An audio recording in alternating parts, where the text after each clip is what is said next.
사실 뭐 올 연초 이게 지금 금의 올 연초 이후에 지금 가격 차트입니다.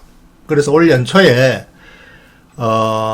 이러한 긴급 상황이 발생할 줄 알았었다면, 이런 의외의 사건이 터질 줄 알았었더라면 금을 샀으면은 지금 주가 폭락은 면할 수 있었습니다.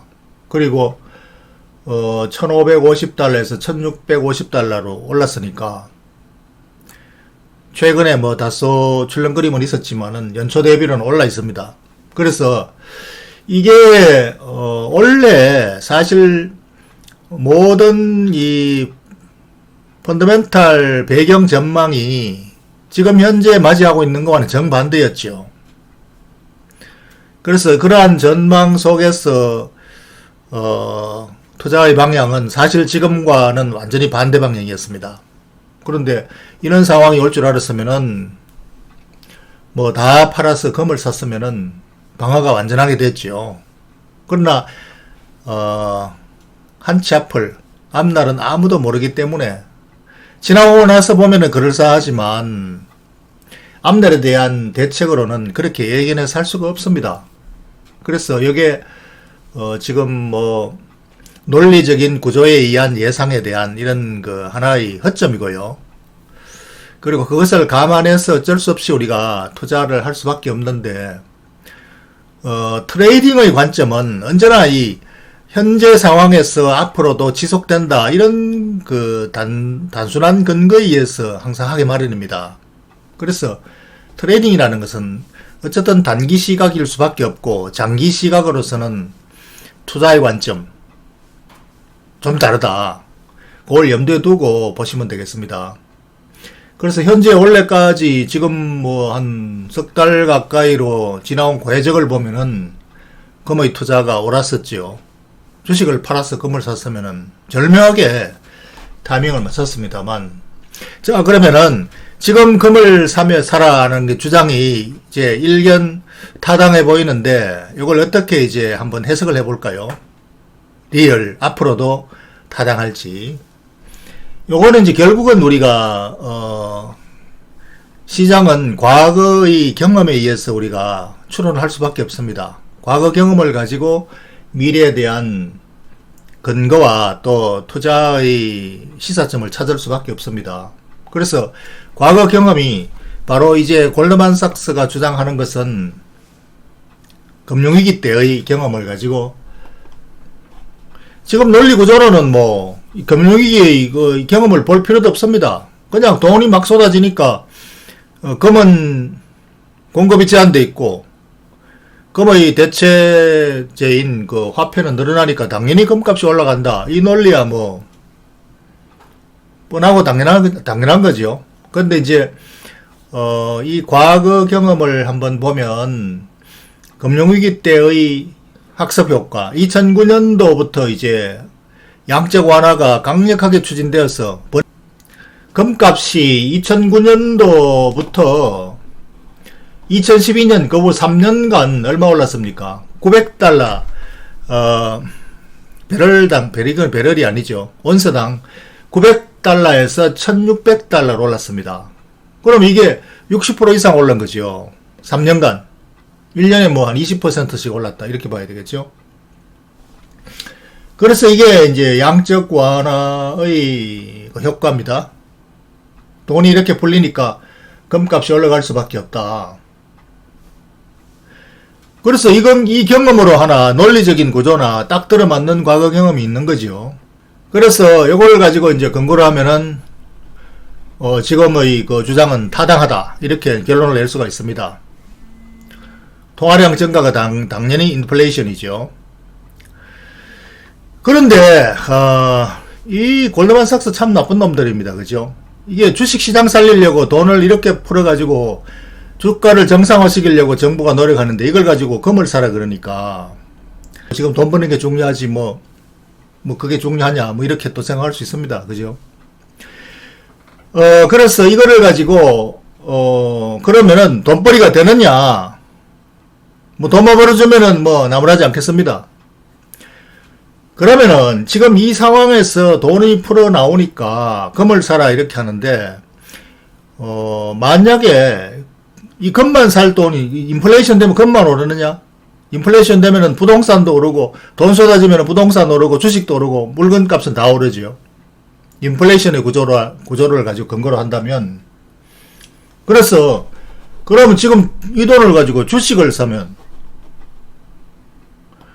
대체제를 가지고 따져봐야죠. 상대적으로 뭐 살 게 금밖에 없다면은 당연히 돈 가지고 있는 것만 검사하는 게 낫겠죠. 그러나 대체제로 주식이 있단 말이에요.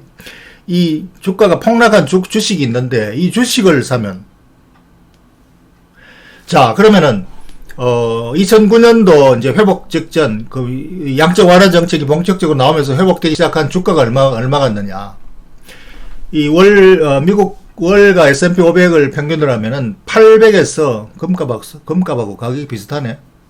800에서 1400 갔습니다. 그럼 아까 우리가 금값은 얼마? 900에서 1600 갔지요. 주식은 800에서 1400 갔습니다. 그래서 800에서 1400은 아까 900에서 1600보다는 조금 비슷한 것 같은데요. 수익률이 비슷하죠. 800에서 1400이나 차트 보면은 이렇게 나지막하게 있지만 이거는 이게 차트의 이 스케일링 효과입니다. 스케일. 이 차트를 어떻게 그리느냐에 따라서 이게 착시 효과가 있어요. 이게 아래위 간격을 아주 높이 하면은 굉장히 빨리 올라가는 것 같고, 아래위 간격을 낮추면은 굉장히 고성장인데도 매우 낮은 성장률로 표시되고, 이게 눈의 착시 효과입니다. 그러니까 이 스케일이 약간 다르다 이거죠. 그래서 900에서 1600 갔는데 주식은 800에서 1400 갔다. 어쨌든 900에서 1600보다는 조금은 낮아 보입니다. 우리가 머릿속으로 암산을 해봐도. 그렇지만은 크게 차이가 없는 거죠. 크게 차이가 없다. 그러니까 이 인플레이션 효과로 인해서 주식 가격이 오르는 거나 금 가격이 오르는 거나, 금이 좀 낮긴 하지만 큰 차이는 없이 같이 올랐다, 이렇게 볼 수가 있죠. 그래서 결국은 이 돈이 풀리면은 주가가 올라가는 양적 효과, 양적 완화 효과, 이것은 자산에서 같이 작용한다. 그러면 이 둘 중에 선택을 하라면 어느 걸 유리한 걸 선택하면 되잖아요. 그죠? 그래서 어느 것이 유리할까? 이거 비교를 해보면 됩니다. 비교. 차트를 비교를 해보면은, 자, 이게 밑에 이게 골드입니다. 골드. 위에 올라있는 이 녹색 선이 S&P 500 주가 차트고요. 자, 이게 2009년도부터 지금 2012년, 아까 1년, 2년, 3년간 봤죠? 3년간 봤는데 이 3년간은 사실 그 금값이 조금 더 상승률이 높죠. 그러니까 이익이 좀 더 많이 났죠. 그 다음에 이 S&P 500보다 금값이 3년간은 더 많이 올랐습니다. 조금 더 올랐어요. 그런데 4년차가 이제 여기서 이 교차점이 생기고 변곡점이 생깁니다.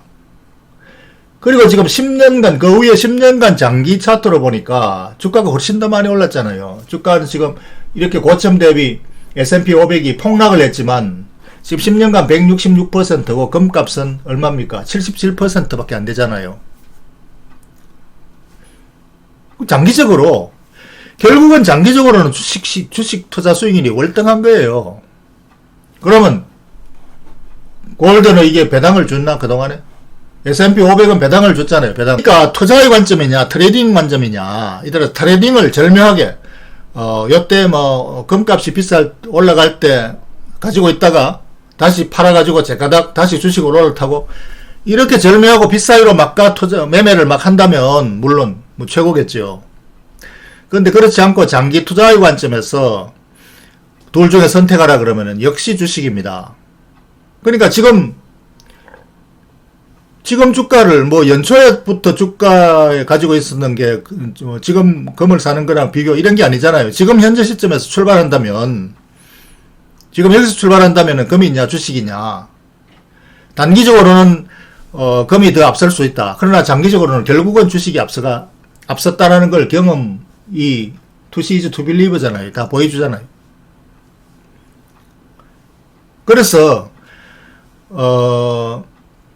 투자의 관점과 매매의 관점. 그러니까 골드만삭스의 투자은행은 뭐 말이 투자은행이지 매매은행이 매매은행. 전부 다 트레이딩을 한단 말입니다. 그래서 그런 관점에서 하는 얘기이기 때문에 투자자가 거기에 솔깃해서 투자의 기본 철학이 흔들리면 안 된다. 이 말씀을 오늘 드리고 싶어서 요걸 가지고 이제 설명을 드리는 건데, 그러면은 마지막으로 이건 S&P 500 미국인데 한국은 그럼 10년간 제자리에 있지 않느냐? 맞습니다. 이게 바로 국내 정치가 저평가된 이유가 되고 스스로 자기 자신을 갖다가 폄훼한 우리 기관 매매자, 기관 투자자들이 만들어 놓은 이 작품이죠. 그런데 그렇더라도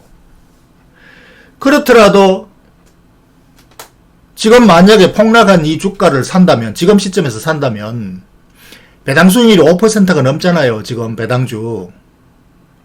배당 수익률이 5%가 넘는데 10년간 그 자리에 가만히 있다 그러더라도 10년간 배당 수익률이 얼마입니까? 60%잖아요. 50%잖아요. 50%.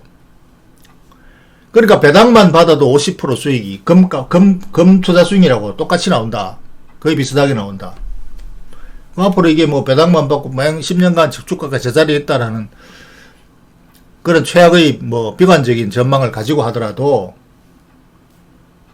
당연히 주식이고, 주식은 20년 30년 계속 간다고 보면 배당 수익률은 계속 나오는 거니까 알을 계속 낳잖아요. 이 금은 알을 못 낳고 그 다음에 이제 골드만삭스 투자은행이 뭐 세계 최대 증권사라 그러는데 얘들이 잘 맞히느냐면 그렇지도 못해요. 2008년도 금융위기 직전에 국제유가가 뭐 90달러 막 넘어가니까 국제유가가 조만간 200달러 간다고 난리치는 투자 리포터 내가 자기들도 거기에 선물 베팅을 엄청나게 했다가 금융위기 가지고 그래가지고 골드만삭스가 부도날 뻔했었잖아요. 그때 워렌 버핏이 정자에 참여해가지고 워렌 버핏이 다 자금되어져가지고 간신히 살아났어요. 그러니까 이 뭐 골드만삭스 투자은행 예측 잘한다고 생각하고 얘들 검사를 한다고 해서 그게 정답이 아니다. 그래서 이런 리포터들은 트레이딩의 관점에서, 갬블의 관점에서 수시로 나오는 것이다. 이렇게 우리가 이해해서 받아들이면 되겠습니다.